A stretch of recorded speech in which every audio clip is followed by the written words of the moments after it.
This is Greg Trauthwein with Maritime Reporter TV, and we're very pleased to be joined today by Anna Galoni, the newly appointed CEO of Thordon Bearings Inc, to discuss the company, its technology, and her outlook for the future. And like I said, I've been doing this for 30 years. I certainly know the Thordon Bearings name, and I'll assume that most of the people watching this and then reading it in Maritime Reporter know Thordon Bearings well. But for those who don't, can you give a by the numbers look at the company today using the metrics of your choice? We are privately family-owned business, so we really don't talk about numbers, but we constantly continue to grow. We have an excellent, or actually large or increased distributor network. We are international. We are in over 80 countries. Distributors are part of our family. We do have a factory in Poland. That's where I'm originally from, so that made sense for us. We also have a venture in St. Petersburg, Russia, and we continue to enter different markets. So Anna, as you know, there's a wave of discussions throughout the maritime industry today regarding emissions reduction in the environment. Where does Thordon Bearings fit into that conversation? Okay, we are actually the pioneer in inventing the water lubricating bearings in polymer. So my father, Sandy Thompson, and that was many, many years ago, had a vision, and he said, why don't we come up with a bearing that does not need oil and will not pollute the waters? And the idea came, and we started producing polymer bearings, and they do not require any oil or grease. And we save our precious waters. Thordon has a very strong reputation with ship owners, and they constantly have been returning to Thordon for oil and grease-free products over many years. We're very proud and very happy that these ship owners are using sustainable solutions that eliminate a source of the pollution from the oceans and seas, while reducing their operating costs at the same time. So Anna, in the press release announcing your position, you said, we have now completed an internal restructure and finalized a set of business objectives. Can you take a deeper dive? What was the impetus for and the tangible results of the restructure?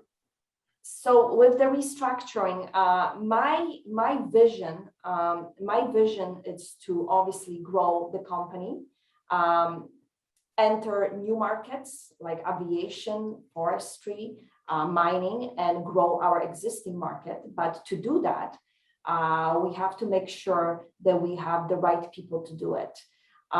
We are a very complex business. We're a very technical business, and I'm not an engineer. So I do surround myself with technical people to help me to take this vision to the next level.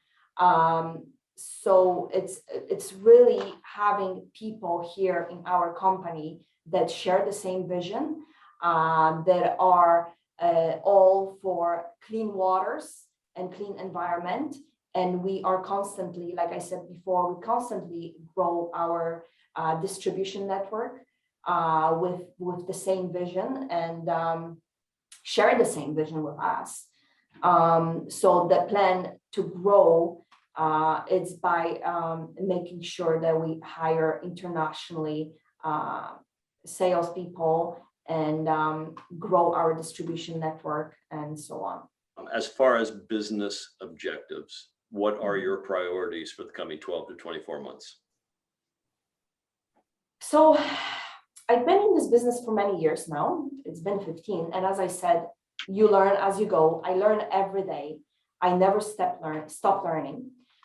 So I do want to grow our existing business, enter new markets.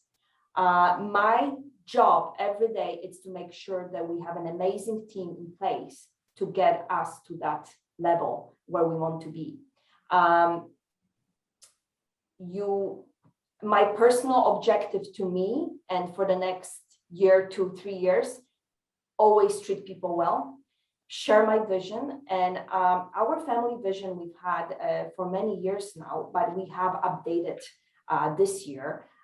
It's still the same. It's just a little bit tweaked with help, of course, of my father. Communication, always a big thing for me.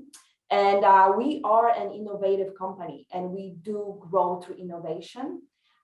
New products are our bread and butter. New products are our bread and butter, and we try to come up with new products at all times and every year. So can you discuss how Thordon Bearings is investing today to ensure its success tomorrow? Number one, always investing in people, always finding the best talent to make sure that the business survives the next generation. We are on the 4th generation, so obviously I want to see it, hopefully I can see it to the 5th and 6th generation. Right now, like I said, new products, it's a key for us. We are close to launching a new axial lip shaft seal with a safe return to port feature, and it's called the Blue Water Seal. And that's a complement to our compact open seawater lubricated propeller shaft system. Again, in the press release and announcing your appointment, you said we are close to unveiling new marine products. Now, you just mentioned the new seal that's coming out. Can you give us a few more details on that specific seal and when we can expect to see it on the market? So the Blue Water Seal, the main feature, it's the safe return to port. And this seal should be in the market probably in the next month or two. We're ready to launch. We're just working on the marketing brochures and stuff. When you look at the world today, geographically or by market or vessel niche or both, where do you see opportunity? So the marine market, it changes all the time. I'm sure all the industries change all the time. They go up and down every few. There are cycles, but I think from many merchant fleet, or these are the container ships and bulk carriers that've been built, we're going to see more. Workboat market, those are the smaller river boats, and they are usually there are in US inland waterways. And navies. I mean, we are in around 40 navies around the world that we supply bearings to. And we see a huge potential, and there's a lot of new builds around the world for navies. So we are working right now on fitting to the Royal Canadian Navies, and there are 15 new surface combatants that are based on the Type 26 design, and they will be built in the Irving shipyard in Nova Scotia, Canada. Awesome. Anna, it's been a true pleasure to catch up with you, and I look forward to talking to you again over the following years as you develop the company. Thank you very much, Craig.